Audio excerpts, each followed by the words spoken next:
Alrighty, ladies and gentlemen, it turns out that Honkai Star Rail, despite making the game worse every single update, it's the gift that keeps on giving. Because we've got a video on the Fate collaboration by none other than Mr. Glue Kyo himself, because he's a self-professed Fate fan. Like I think a lot of the people putting out critical content about the collab are. We're people that have played Fate, or watched Fate, and we've also played Honkai Star Rail, and we've seen what an absolute disaster this entire collab actually is. I'm excited to see what the thoughts are from Glaive over here on his end, because he's somebody that, instead of actually playing the game, he went through the collab at a snail's pace and did shit like this. This is actually from his VOD. Motherfucker came in with the notepad, multiple paragraphs. There's more gameplay on his notepad application. He pressed more buttons than you actually press in the Fate story. I'm serious here. There's more gameplay here than the rest of the video. He clearly was taking notes. He clearly has some concerns, and I'm pretty sure that he's able to give maybe more of an in-depth breakdown for why this collaboration is fucked up. Because, well, I went ahead and I made my own take on it, but I didn't make it until the end of the story. I made it until you transformed into Hanu. You know, that little retarded leprechaun thing that you play as where, you know, you got like the hat and all you do is grunt. I got turned into that in the middle of the story, and I was like, yeah, I'm not playing this anymore. So why don't we take a look at what the whole condensed overview of what's wrong in this quest, what's wrong in this collab actually looks like, ladies and gentlemen. All right, take it away, Mr. Glukia. There are a few things in the world of gacha games that generate as much excitement as a major full-scale collaboration with a beloved franchise, and by all accounts, the Honkai Star Rail crossover with Fate Stay Night should have been one of the biggest, the most celebrated events of the year. The initial announcement was met with a huge wave of excitement from both communities too, and for many, this was a dream crossover. But as the event went live and the dust settled, the community's reaction was intensely divided. I don't think it's divided, to be honest. If you're somebody that's in support of this collab, people have to know that you're just a straight up shill at this point. I think Mr. Pokey's on the record saying the collab story sucked balls. I think Sweet Illy said the collab story sucked balls. I think Braxophone said the collab story sucked balls. Tectone said the collab story sucked balls. Genazod said the collab story sucked balls. I don't know who thinks the collab story isn't a piece of dog shit. Mr. Pokey rated it a 2.88 out of 10. In Pokey language, that means the collab is in negative. It's managed to unite ex-Honkai Star Rail players and current Honkai Star Rail shills to the unified viewpoint that this update and everything related to Fate in this update sucks balls. Every person excited about the new characters, there seemed to be another who felt let down, disappointed, and in some cases, genuinely disrespected. So was this collaboration a success, or was it the massive misfire that many fans are claiming it to be? This is without a doubt one of the worst collabs ever made in the history of gacha games. And I have a lot of reasons for why I have that take. And I think the main one is that it's just a complete bastardization of the actual Fate lore, the Fate franchise, and everything that anyone would be interested in this collab for in the first place. It's not there. It feels like nobody that actually enjoys Fate worked on this project. The source material gets disrespected. The characters do nothing, and it's one of the most boring experiences anybody could have ever had. I'm going to walk you through my entire experience with this event to try and answer that question. We will start with my own expectations going into it as a longtime Fate fan, and then we will do a full, spoiler-heavy recap of the story just so we are all on the same page. There's no need for spoilers. I'm gonna get spoiled because I didn't play the second half of the quest, but I don't care because it was so bad that I don't care if it gets spoiled. Please actually just spoil it. Spoiling it can only make the story better. So before we get into the event itself, I think it is important you know where I was coming from. Now, to be honest, I was debating whether to even play or talk about this collaboration at all. I am a huge fan of the Fate series. If you're a fan of the Fate series, do not play it. Don't even watch it. Just watch a recap video like this one or my video and just hear about how bad it is. Don't put yourself through the fucking suffering of actually playing this godforsaken thing. In fact, what I suggest Hoyoverse does is that they just shorten the length of the Fate collaboration. It was supposed to end in version 3.6, just ended in 3.4. Make this content more limited than it actually is, and just spare your player base the mercy of accidentally clicking on it, thinking that it's actually a worthwhile quest to play, Just remove the option entirely. Just end the collab 2 versions before it's supposed to be. Watched all of it, but my past experiences with Honkai Star Rail story quest have been quite horrible, to say the least. My main issue for me has always been the dialogue bloat, the sheer amount of text that feels like it goes nowhere. I was fully prepared to just skip this story and focus on the characters, but then I saw that the quest was only about 4 hours long. It wasn't like their recent 10+ hour yap fest, and I thought about it, you know, like 4 hours for an IP and a franchise that I genuinely love. 4 hours in the Fate collab quest felt longer than 8 in Amphorius. You might be wondering over here how something like that could even make sense, but it turns out that when you spend about an hour of the story in complete silence, it feels a lot longer than it should, and that's this entire quest. Collab was hyped up for over a year. I mean, how could I say no to that, you know what I'm saying? It seemed like a reasonable time investment, so I decided to play it. But I went in with my expectations for the story set very, very low. I was preparing for more static images, black screens with white text, and conversation that would make me sleepy, but at the same time, there was a part of me that was hopeful. We were told that the people from Fate themselves, the original creators, the writers, had looked over the story and given it their okay. That's a lie, bro.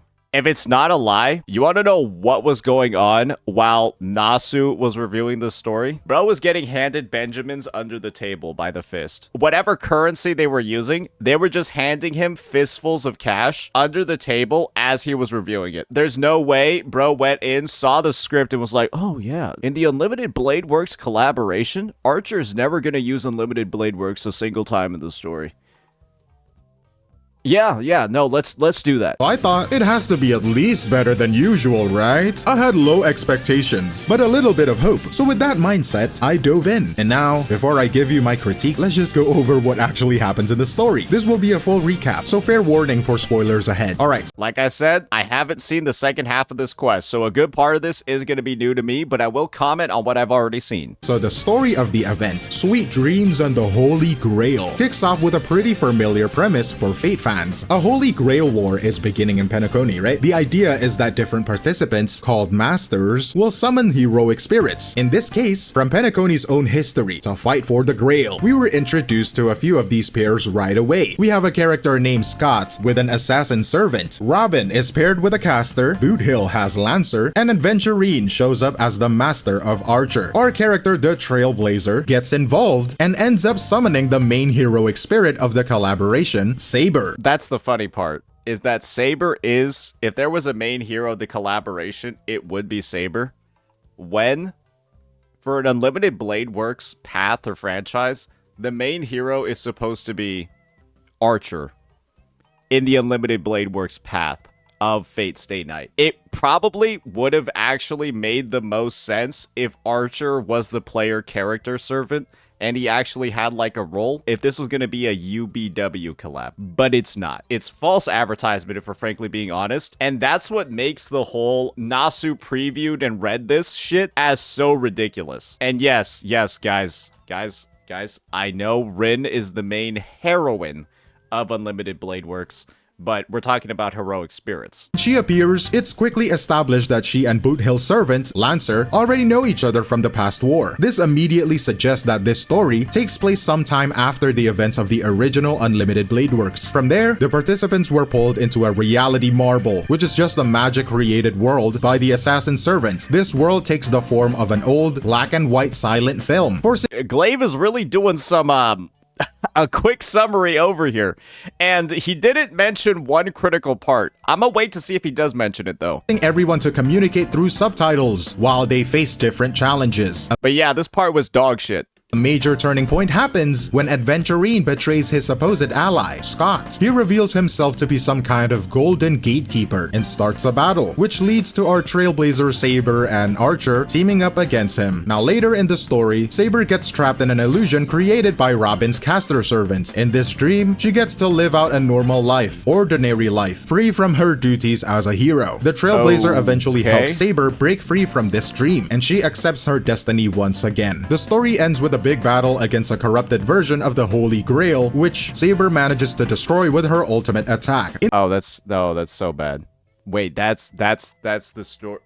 That's what I missed.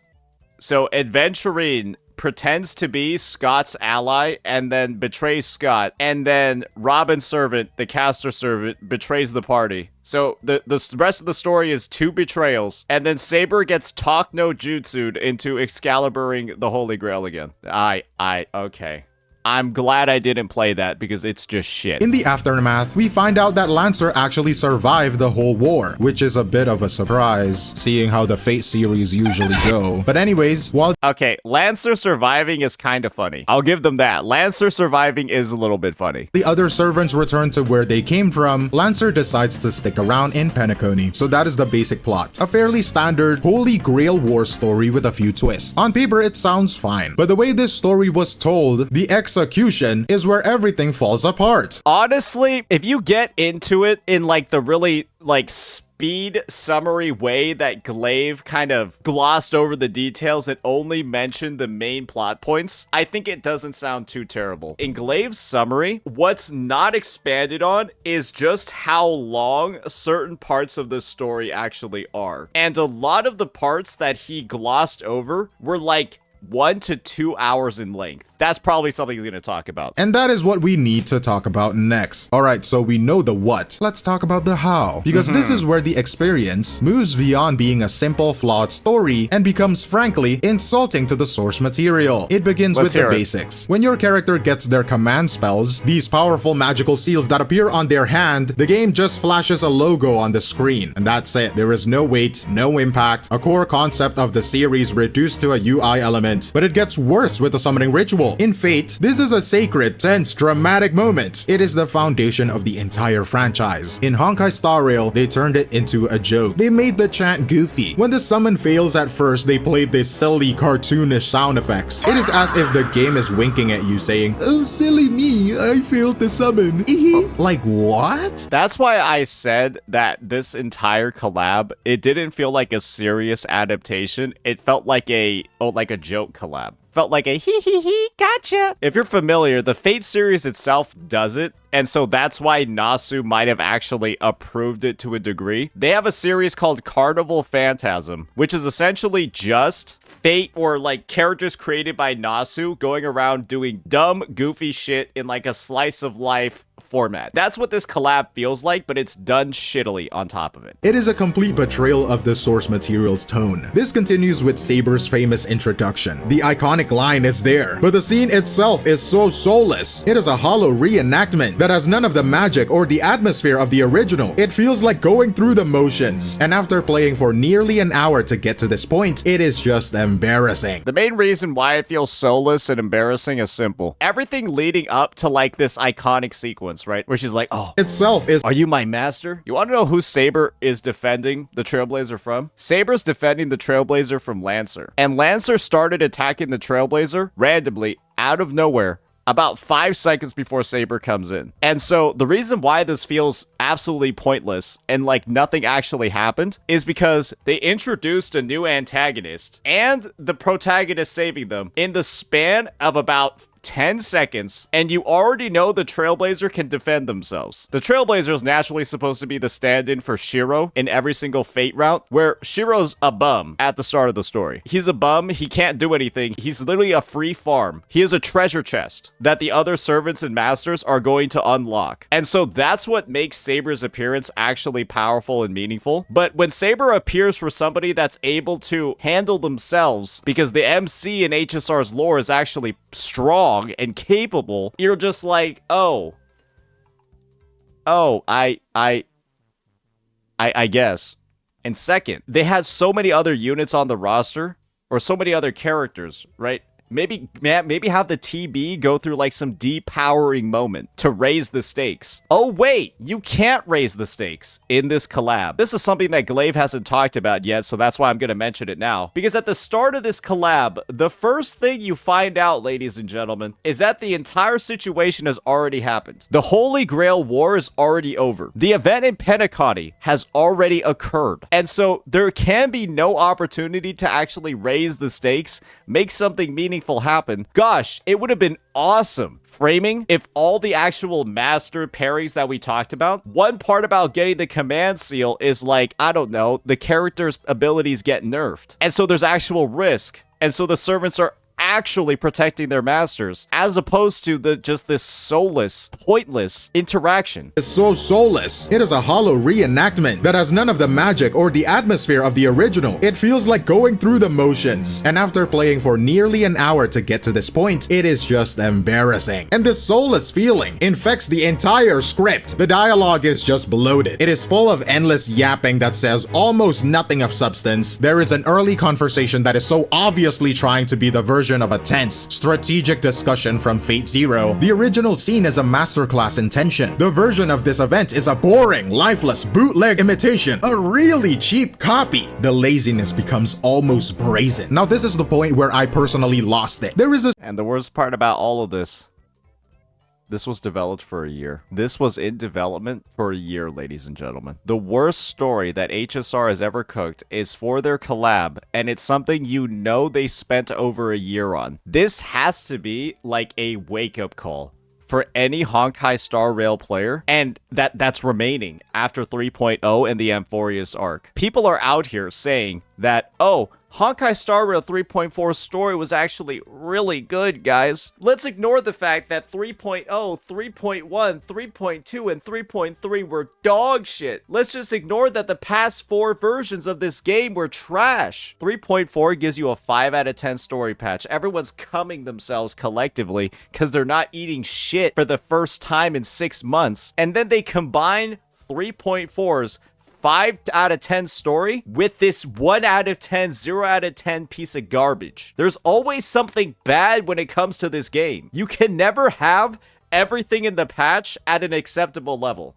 There always needs to be something fucked up. The scene where the character Robin literally looks at her caster servant, who is literally a generic, low-quality NPC model, and this is something I didn't address. They lifted the same exact model from Amphorius and then simply changed her hair ornament like she's a fucking Sims character. Everything else is the same. Breaks the fourth wall to ask why she doesn't look more special. The game comments on its own lack of effort. And then I got reminded earlier. One of the characters said, the Holy Grail War will be about summoning legendary figures from Penacony's rich history and then bringing them to life, which brings them an excuse to say that when Caster's NPC model looks so bad, like in here, they can say, oh well, those are heroes from Penacony. It's not even an excuse. It's almost like the devs are shitting on their own product. Maybe they know. Maybe, in retrospect, maybe the Fate collab is a cry for help. Have you guys thought about it? Maybe the Fate collab and everything fucked up in it is like when you buy a Nike shoe and then you look inside and then you see like under the sole, you see the words help written on it. It's a message from the inside. You know what I mean? So instead of like sweatshops and Nike shoes, it's actually Fate collabs and Honkai Star Rail dev teams. It's a cry for help. That's what I think this collab is now. Not the Unlimited Blade Works world. I am so sure they thought this through so they can put less effort in their story, which is, to be honest, unsurprising. It is the Hoyoverse way, the cheapest way. Am I right? It is shameless. But all of this, the goofy tone, the bloated dialogue, the lazy excuses, it all leads to the single biggest failure of the entire event. The ultimate insult. This collaboration is called Honkai Star Rail x Fate Stay Night Unlimited Blade Works. The one thing every fan was waiting for, or at least the one thing I was waiting for, was the moment that would have redeemed almost any flaw, was a story cutscene of Archer. Perhaps this would have redeemed the collab. The Holy Grail transforms into a bug during the quest, right? And one thing this bug does is it spawns other bugs. That's a part of its kit, right? That's how this boss design works. It's like the Aeon or the Emanator of Propagation. It's from the Ranmei quest, and it literally will like shit out bugs. Wouldn't it have been so crazy if the bug started propagating so many bugs that the players start getting overwhelmed, the party starts getting overwhelmed, right? Yeah, it's a reuse swarm disaster. And then Archer uses Unlimited Blade Works and then like starts spawn killing the bugs with his swords as they're as they're coming into the world. You know how like that one scene with like Gilgamesh and then he's summoning all of his swords and then Archer immediately counters them in UBW? Imagine if Archer just started spawn camping the bug spawns with UBW. That probably would have, I think to a degree, saved the collab. But of course, you have to have Saber come in and then just one-shot it with Excalibur. Yeah, Unlimited Blade Works, absolutely. Yep, this is the Archer path. Yes, sir. have redeemed almost any flaw was a story cutscene of Archer performing his Unlimited Blade Works chant. And it's not in the story. It is in his gameplay, yes, but in the narrative, where it's supposed to be the climax, where it's the entire namesake of the collaboration, it is completely absent. A collaboration named for Unlimited Blade Works that has no Unlimited Blade Works in its I mean, it doesn't have Rin either, so what were we really expecting here? story.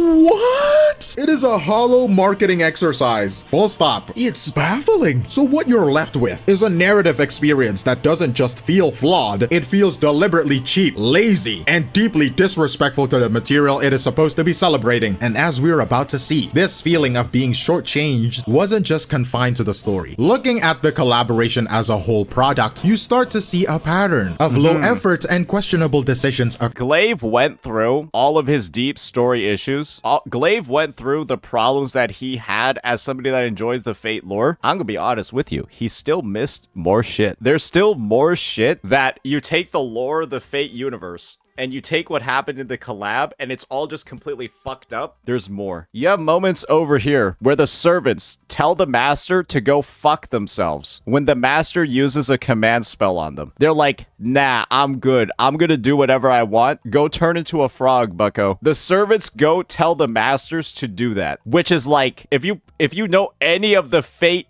anything, command spells are like the thing, like the basis of the franchise. And they're turned into a joke here. Then you have the other example, right? A random no-name person from Penacony. By the way, knowing that Saber from the Fate franchise universe uses a sword, despite her shit being that her weapon is literally invisible. Why would a random no-name person from Penacony's history know that this person wields a sword and they're from a different universe when the sword is literally invisible? Glaive himself actually went into my comment section and gave a statement on it. Just a small correction. Actually, Saber's sword is invisible because she doesn't want opponents to know her sword's length and position. To fight, she uses sword stances, and heroes with fighting experiences would probably know what weapon she's using based on the fighting style. Glaive, my friend, this is not an experienced warrior, buddy. Yeah, I don't think she's been on the battlefields of in the battlefields of Avalon. Look at her. Why would she know what sword stances and swords? Why would she know what that shit looks like? I think that this is just evidence that Glaive is doing a lot of work. He is batting for this collab. He wanted this collab to be really good, and he actually glossed over and skipped some of the worst parts about it, even as he's going through this critique. I think that deep down, Glaive actually wanted this collab to do really well, and I feel like at this point, yeah, he's... He's doing his best to at least give it a shot. He's doing that, but he's still this negative about the entire thing. A lot of people wanted this thing not to suck ass. Across the board. とりあえず食事にしよう。賛成です。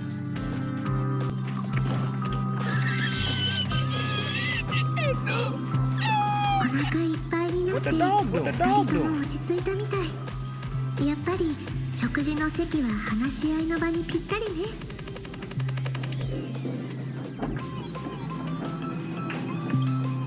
気にしないで。 Eating while standing up is the new meta. Didn't y'all know that? You burn more calories if you eat while standing up. They should have just gone with that theme and just removed all the chairs from the restaurant. 空腹が満たされた人の幸せそうな笑顔を見るのが大好きなだけだから。 For an event that was hyped for over a year, We played through that scene, and that was one of my big critiques as well. That restaurant scene added absolutely nothing, and it was a piece of dog shit. the actual content felt remarkably thin. The maps and domains are recycled. We already talked about the reused NPC models, the main event gameplay mode itself. I don't think that there's anything wrong with this. Them reusing assets from Finon, I think that this just makes it really abundantly clear that Finon is actually just from Britain. And that's why his character story is so fucked up. Yeah, that's why he has such a crazy past. He's actually from Britain. Models, the main event gameplay mode itself just felt like a slightly upgraded version of the simulated universe, a mode that has been in the game for forever. There was very little that felt new or special here, and this feeling of standard procedure extended to the rewards and the overall structure of the event.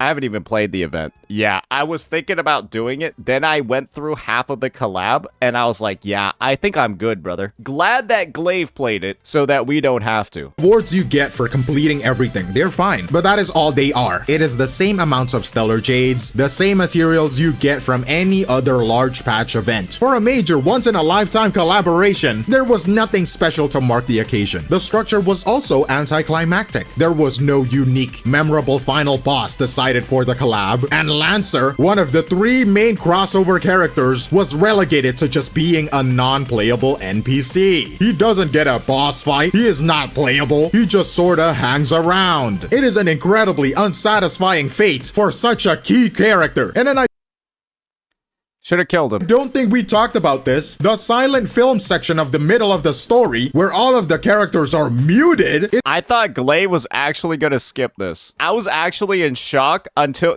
we had to wait until this long in the video for him to address this part. Over an hour of the quest is spent in literal silence. It is presented as a quirky stylistic choice, but it feels much more like a low-budget loophole to avoid having to do more animation and voice work. And finally, we have to come back to the broken promise of the voiceover feature. The developers advertised a specific elegant solution to the lack of English voices, the individual language switching feature, and it just didn't work as they said it would. Unfortunately, it is not a small bug, it is a failure to deliver on a key feature promoted directly to the community. Another breach of trust. Wait, did the HSR devs say that you'd be able to do English voices for everybody and then JP for the collab characters and they didn't put it in the game? Wait, they promised that it was going to happen? How hard could it be? Just in the English version of the voice packs, just put in the JP ones in the English slot. Like, don't you have to just copy and paste it and then replace EN with JP? Like, you literally would just take the Word file and then just put JP instead of, or EN instead of JP and just copy it. How do they do the other voice lines in the game? Is it all hard-coded in? Do they have like spaghetti code on their fucking voice lines? Brother, if this was promised, there is no excuse. Like, the only explanations are laziness, incompetence, paycheck fucking stealing developers, bro. You literally cannot even do something as brainlessly simple as just combining dubs together when it's for 3 characters, mashing together the EN and JP dubs for 3 characters, and all you have to do is just copy and paste all of the voice lines and rename the files. What a dog shit game. What a dog shit game by a dog shit dev team. The developers lied again. So you have a thin event with recycled assets, standard rewards, anticlimactic character roles, and broken promises. It shows that the problems weren't just the scriptwriters. The lack of effort seems to have been project-wide. They should have just not released this shit. Just say it got delayed.